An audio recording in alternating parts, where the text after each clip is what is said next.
原獣融合開始。アジアゾウとヒグマ。一つの命に。新たな原獣爆誕生。以降に各種の詳細な生物学的説明を加える。アジアゾウ、アジアンエレファント、エレファズマックシムス分類、脊索動物門、超型哺乳綱ママリア超尾目、プロゴースチリアゾウ科、エレファンティデー、アジアゾウ属、アジアゾウ種、エレファズマックシムス。アジアゾウは原生ゾウ科に属する中で、アジア地域に分布する唯一の現存種であり、インド、スリランカ、ネパール、ブータン、バングラデシュ、ミャンマー、タイ、ラオス、カンボジア、ベトナム、マレーシア、インドネシアなど広範囲な東南アジア一帯に分布しています。その生息地は熱帯亜熱帯の常緑樹林、乾燥林、草原、湿地帯など多様であり、標高の高い丘陵地や山岳地域にまで及ぶこともあります。人間活動の影響により分布域は年々縮小しているものの、その適応力の高さから現在も多様な環境に対応しています。アジアゾウの体格は体長 5.5 から 6.5 メートル、肩高 2.4 から 3.0 メートル、体重はおおよそ3000から5000キログラムに達することが多く、ゾウの中ではアフリカゾウに次ぐ大型哺乳類です。背中の輪郭がやや丸く盛り上がっているのが特徴であり、アフリカゾウと比較すると全体的に丸みを帯びた印象を与えます。耳は小さめで線状に広がり、体温調節の役割を果たしますが、アフリカゾウのような大きな放熱器官ではありません。皮膚は灰褐色で厚く、個体差により顔や耳にピンク色の斑点模様が浮かぶ場合があり、これが個体識別にも用いられることがあります。最大の特徴ともいえる長い鼻長尾は4万以上の筋繊維で構成された非常に柔軟かつ器用な器官であり、水を吸い上げて口に移す。枝や果実をつかむ、匂いを嗅ぐ、挨拶や感情表現に使う、さらには鳴き声を共鳴させる器官としての役割も果たします。この万能器官こそが、ゾウの高度な社会行動と知性を支える重要な要素となっています。キバタスクは主にオスに発達し、メスには小さな牙しか生えないか、全く見られない場合もあります。この点は両性に長い牙が見られるアフリカゾウとの識別点の一つとなっています。牙は彩色や掘削、防衛、ディスプレイ行動誇示など多目的に使用される一方で、人間による密猟の対象にもなっており、種の保全上の課題となっています。食性は完全な草食性で、竹、草本類、低木、樹皮、果実などを好んで摂取します。成獣の1日の摂食量は 150kg 以上、飲水量も100から200リットルに及ぶと言われており、その生態系に与える影響は非常に大きく、環境エンジニアとしての役割を持つ生物とも呼ばれています。移動しながら種子を拡散する役割を果たし、森林再生にも貢献する重要な存在です。アジアゾウは非常に高い社会性を持ち、母系を中心とした家族群を形成して生活します。群れは通常、数頭から十数頭程度のメスと子供たちによって構成され、成獣のオスは単独行動することが多くなります。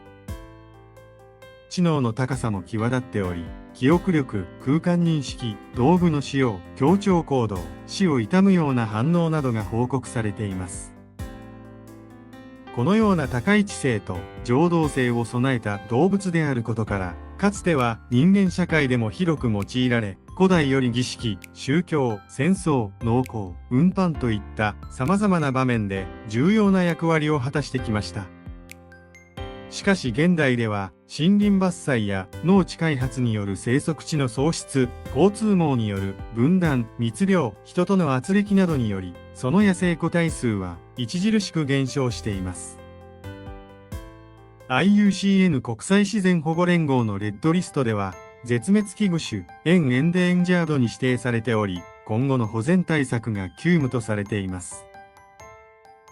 文化的にもアジア像はインド神話におけるガネーシャ神の姿、東南アジアの仏教寺院の御影獣、中国の霊獣信仰、太王室の白象信仰など多くの地域で神聖視される存在です。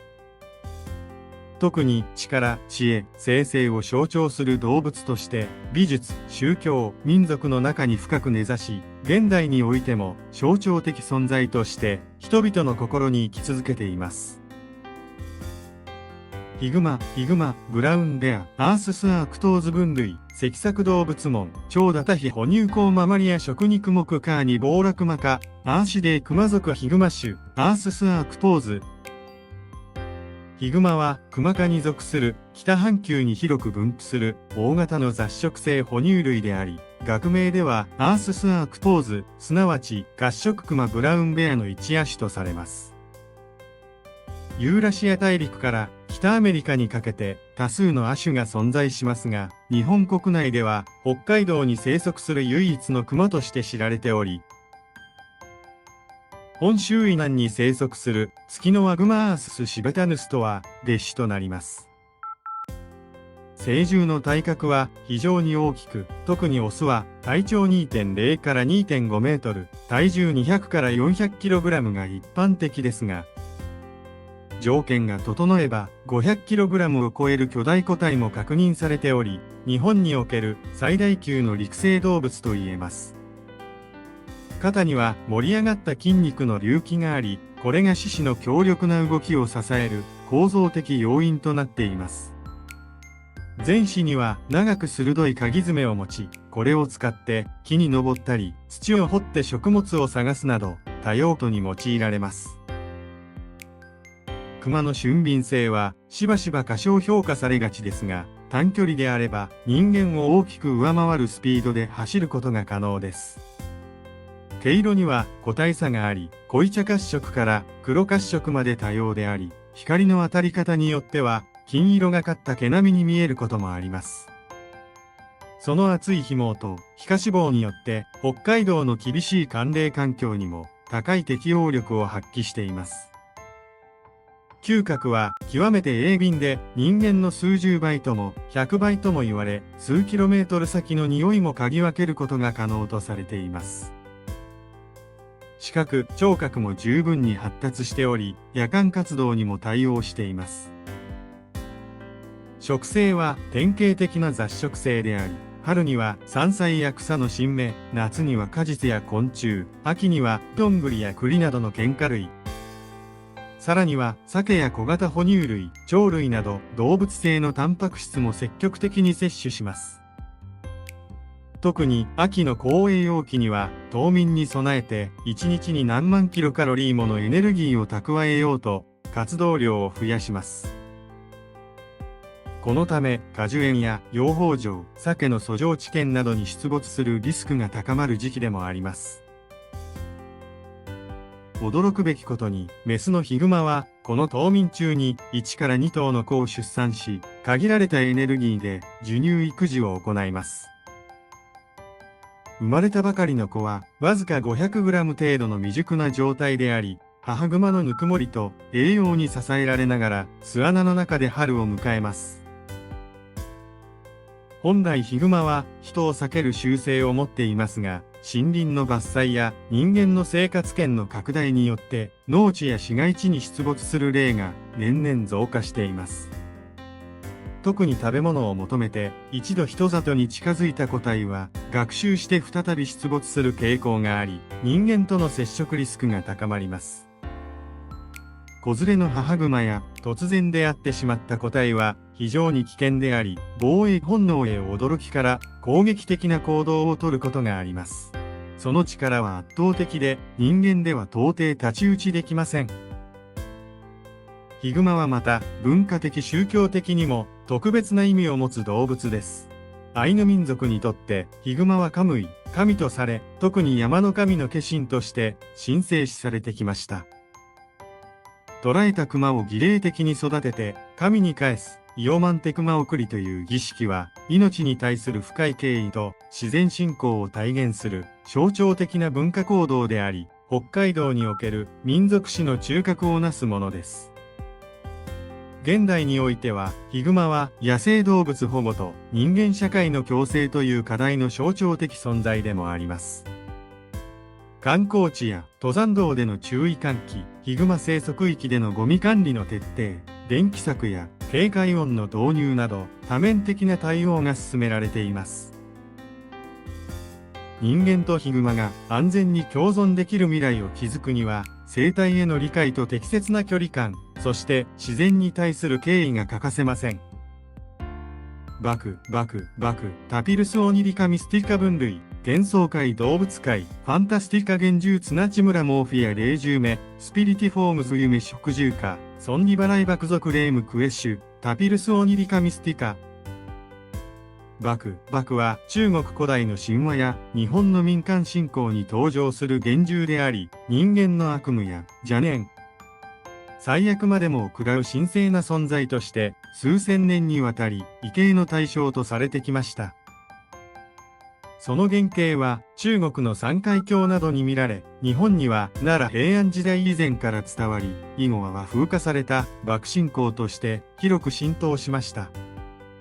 その身体的特徴は極めて異形で、象の鼻、虎の足、牛の尾、熊の胴体といった複数の動物の特徴を併せ持つ金剛十キメラとして描かれます。この構造は自然界に実在しない霊的な複合体としての象徴であり、現世物質世界と霊界精神世界を自在に往来できる存在であることを示しています。最大の特徴は、夢、記憶、精神、汚れといった非物質的なものを摂取する能力にあります。これは物理的な食事行為ではなく、眠っている者の心に入り込み、悪夢や恐怖を清めるように吸収するという霊的行為であるとされています。このため、バクは魂の治療者、あるいは精神の守護者として、安眠、鎮魂、除災の象徴となりました。日本では古来より悪夢を見たときは、バクにあげますと3度唱えれば、バクがその夢を食べてくれる。また、江戸時代には、瓦職人によって、バク瓦が屋根飾りとして作られ、火災疫病除けの役割を果たすなど、現実世界でも災厄除けの象徴とされてきました。という風習が伝えられており、悪夢封じのお守りや、バクの絵を枕元に置く文化が、各地に残されています。画像に描かれたバクは、ふさふさとした黒い体毛に、金色の霊的文様が浮かぶ神格化された姿であり、これは単なる幻獣ではなく、高位の霊的存在、いわば夢の神獣として描かれているものと考えられます。このような文様は、夢や記憶を巻き込む渦や、螺旋の象徴であると解釈されることがあり、バクが精神世界における道標や門番であることを暗示しています。近代以降、バクのイメージは、マレーバク動物としてのバクと混同されるようになり、丸みを帯びた獣型、柔らかい体毛、優しげな表情などが一般化しました。この変化は、バクを恐れの対象から癒しの存在へと位置づけ直した文化的転換でもありますが、もともとのバク信仰の神聖な高い存在としての側面も、現在に至るまで根強く残っています。また、バクは実体を持たないともされ、人間の心にこうしてのみ現れる存在であるとも語られています。つまり、見る者の内面に応じて、姿や気配を変える霊的存在であり、その実在は、人の記憶、罪、夢など、目に見えない領域と密接に結びついているのです。この特性から、バクは単なる幻獣ではなく、記憶の番人、心の創始者、魂の審問官として描かれることもあります。近年では創作、ゲーム、映像作品の中で夢を食べるものとして再登場する機会も増えており、現代的なファンタジーの中でも見えない世界とつながる存在として強い象徴性を持っています。次回、新たな幻獣現る。お楽しみに。チャンネル登録お願いします。Please subscribe to our channel.